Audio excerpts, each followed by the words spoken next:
Watching Jay Gruden leave RG3 in last week's preseason game against the Detroit Lions, Mike Freeman of the Bleacher Report texted an NFL head coach to get his thoughts. His immediate reply: I have never, ever, on any level, seen a head coach treat his quarterback with such a lack of respect. What is baffling is that I can't think of a single head coach in the NFL who would take an injury-prone quarterback, put him behind a very shaky offensive line in a preseason game, watch him take those kind of hits, and leave him in the game. It looks personal to me. That quote was anonymous. Skip, help me out. What's going on here? Molly, Stephen A. Smith. I'm with the anonymously quoted coach here in Mike Freeman's excellent piece in the Bleacher Report. I find it increasingly offensive and baffling to listen and watch the way Jay Gruden treats or mistreats Robert Griffin III. We've talked about this, Stephen A., and I realize that RG Me has brought a number of these things upon himself with some of the comments he's made in public. But I do not understand quotes like I read just from yesterday's media session from Jay Gruden. You can call this a little thing. I think it's becoming a big thing, because in this quote, Jay Gruden talks about how Kirk and Colt, as in Cousins and McCoy, have done some great things out here in practice every day. Robert's done some good things out here in practice. Really? That's a shot. I don't care. He took shot after shot after shot to Jay Gruden last year. It's gone over the edge. It's becoming, as Mike Freeman concluded in his piece, personal.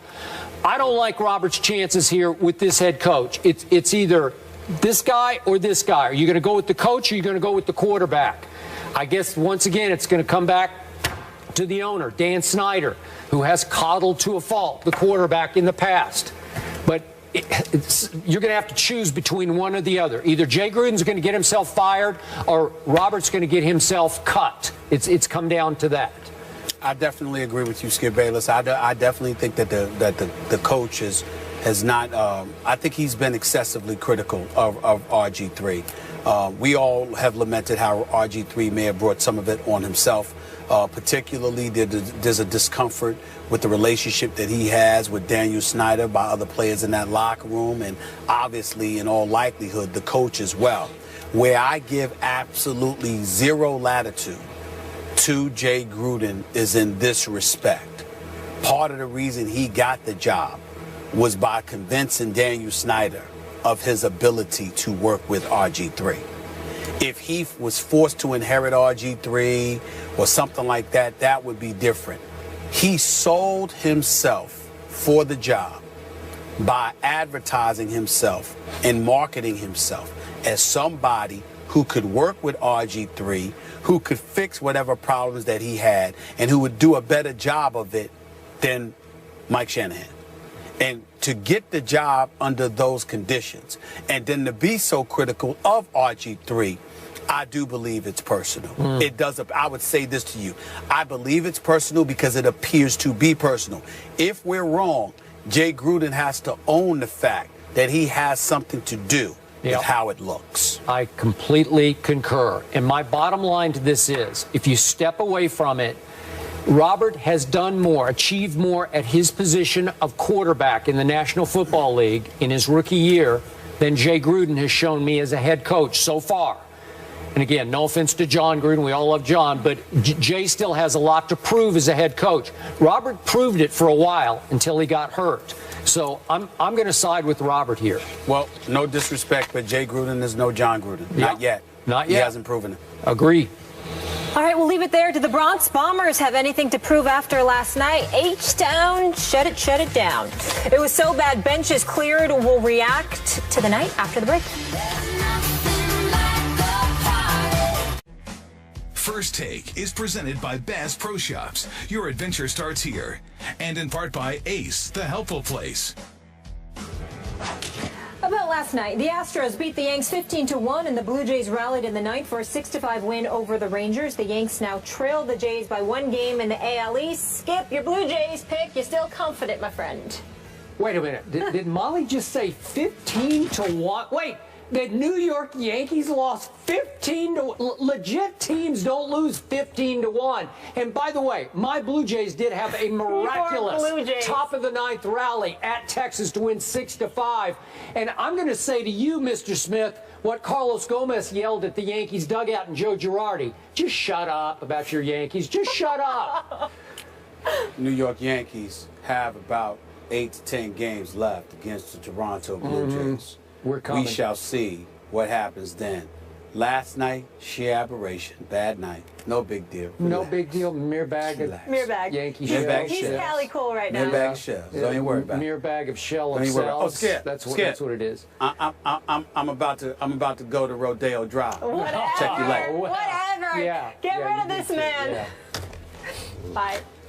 Earlier, that Cowboys corner Orlando Scandrick is done for the season with a torn ACL and MCL and will undergo surgery, according to our Ed Werder. Our Antonio Pierce is still here with us. Antonio, with Scandrick out, what does the NFC East landscape look like now? Well, one, if I'm a Cowboy fan, I'm nervous. You lose DeMarco Murray in free agency. You lose one of your better defensive players in Scandrick, a leader in that secondary, which struggled last year. And you got guys like Carr and Morris Claiborne. Back. You know, he's coming back from injury. But more importantly, look at that division who you got to guard. We just talked about Odell Beckham, the Victor Cruz for the Giants. Then you got Deshaun Jackson as well. How do you fit in defensively, stopping these elite wide receivers in the game without one of your better cornerbacks who you can move around the slot, blitz them off the edge, a good tackler, just a good overall player. So for me, you have to now look at the Philadelphia Eagles and how they performed the other night against the Ravens with multiple quarterbacks. Everybody in that Chip Kelly offense looks outstanding now. Tim Tebow, great job coming back to football because now you might be a starter at some point. So to me, you got to look at the Eagles, what they did with DeMarco Murray, sign him, Ryan Matthews as well, bringing in Sam Bradford, who looks very comfortable in that system as the Philadelphia Eagles is being the favorite in the NFC East. Stephen A., we need some Skip Cowboy Bayless. hate. Skip Bayless. Yeah. As you know, just a few months ago, I looked at the Cowboys, looked at their personnel, looked at the fact that even though they had a couple of dudes who couldn't stay off the weed, I looked at all of these different things. I still said because of Dez, because of Tony Romo, because of the weapons, the requisite weapons that they had at their disposal, that the Cowboys would win the NFC East. But obviously, because it was so early, we both reserved the right to change our minds. Yeah. You know, today, I'm officially doing just that. I knew it. I'm rolling with the Philadelphia. I'm rolling with the Philadelphia Eagles to win the NFC East, and I reserve the right to change my mind on that because I might pick the Giants, who it won't be is the Dallas Cowboys. Because I believe, Skip Bayless, that the accident waiting to happen has and will continue to happen as this season progresses. That's what I think is going to happen. Now, when I look at the Philadelphia Eagles, let me just get this out of the way. Suspect on the changes that Chip Kelly made, no doubt about it. But improving your secondary, I mean, with the Byron Maxwell, with the Walter Thurman III, when you look at guys like that, maintaining my man Malcolm Jenkins, there's no question that I love what I'm seeing in that regard because I think that there's nowhere to go but up. Their defense was anemic. I think they gave up about NFL worst 72 plays of 20 yards or more. That's just bad.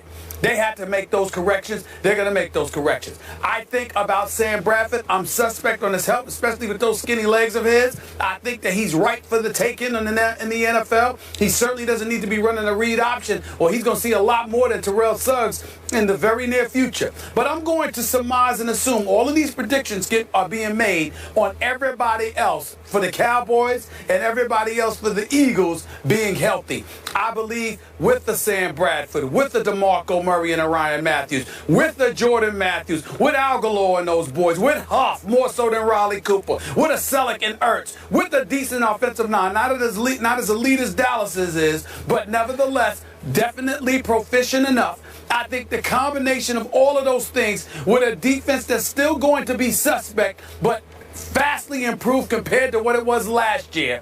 I believe that the accident that is waiting to happen will not be Bradford going down and Mark Sanchez having to come in, but I believe that the Dallas Cowboys will have more of a problem than the Philadelphia Eagles are. I'm also predicting that Tim Tebow is going to make the team. I'm also predicting that Tim Tebow is going to come in there. The read option will be used with him, and I believe that Tim Tebow will find a way to make a contribution in Chip Kelly's system as well. So all of those things being considered, I'm saying that the Dallas Cowboys are going this way, and the Philadelphia Eagles are going that way. I agree with AP.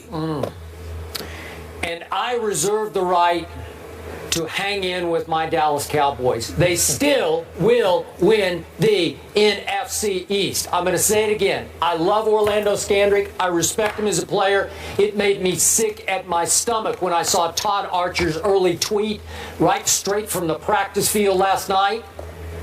But he's not Deion Sanders. He's just not. He's not Everson Walls. I'm sorry. And you know this better than anybody.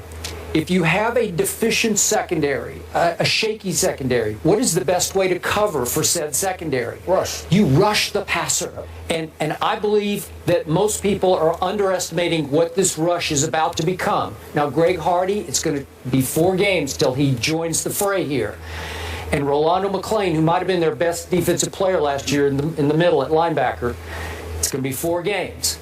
But Randy Gregory is leaping off my TV screen in these preseason games. He can flat out rush the passer. DeMarcus Lawrence, their second-round pick of a year ago, we saw in the playoffs he started to leap off your TV screen. And listen, Jeremy Mincey can rush the passer, and Tyrone and Jack Crawford can rush the passer. They've got a 2-deep rotation in the defensive front that is strong. And Sean Lee comes back at linebacker. God bless him. I hope he can stay healthy. Anthony Hitchens in the playoffs was all over the field making plays. So the front 7, I think, with Rolando McClain, once they get rolling after the first 4, and Molly mentioned their first 4 games, starting with your New York Football Giants, then they have to go. They have to go to the Eagles, and they get the Falcons at home, and they have to go to New Orleans. If they could get through that stretch 2-2, I think they would be off to the races. I'll take 3-1, but 2-2 would be just fine. And you still have the best offensive line in pro football. With who running behind him? Joseph Randle. No. And I keep waiting on Darren McFadden, and I'm not going to go there yet. Not happening. Okay. No, you're not? Not buying them 2 running backs. Okay. Every time Joseph Randle touched the football last year, which was 51 times, 7 yards happened. An average of 7 yards. That's pretty good. He was all Big 12 first team. You know, I loved him in college. Again, am I saying he's DeMarco Murray? I'm not. And to your point, I tweeted twice late at night after Eagles preseason games. As a Cowboy fan, the Eagles look scary good to me because Stephen A. mentioned Chip Kelly's got 2 big new toys, and Nelson Aguilar and Kenyon Barner. And both of them are just game breakers, and they scare me because he hasn't had that. And the defense, with Byron Maxwell, we can go on and on. That defensive front looks strong to me, and that they're playing with a lot of energy and emotion early that's impressive to me. But they got a bunch of quarterbacks, but do they have a quarterback? That's what I want to know. Do they have one that you can trust? Stephen A., if it comes to Mark Sanchez, he is the ultimate accident waiting to happen. That's why I said Tebow. Okay. All right, well, it might be. And if I have to decide between, if it's Tebow versus my Cowboys, I'm going to be in a bind. I'm going to have a hard time. I must admit to you. That's what I love. Yes. I would sit there and go just like this. Yeah, you would. So what you gonna do, Skip? Yeah, and I might what you gonna do? Right what you gonna root for, Skip? I don't know. That's right. Know. And I'll be like this, hey, and then you'll come on the air the next day with your opinion. I'm like, no, you ain't allowed. We don't want to hear from you because you don't want to take. You can't pick between the 2. You have nothing to say. Nothing. That's what's going to happen to you, Skip. At some point, it's going to be Tebow against your Cowboys. And you got to make a call. And I'm just going to sit up there and look at you. What you got to say? What you got to say now? You know what? You might need to film that viewing. Right. You know what I would do, honestly? Turn off the TV. No, I would not. I grew up a Dallas Cowboy fan, and I remain a Dallas Cowboy fan, and I would pick my Cowboys. I would have to. Lies. I would. Lies. No. No, I would. no fly, Eagles fly here. He's got his blue on. Obviously, question marks with this whole division, top to bottom. So we shall see. No question marks with Seattle's secondary, though. Wait till you hear what the Seahawks' Michael Bennett had to say. No holding back from this guy. His brother never holds back either. We'll react next. Antonio Pierce will stay put. Stay here.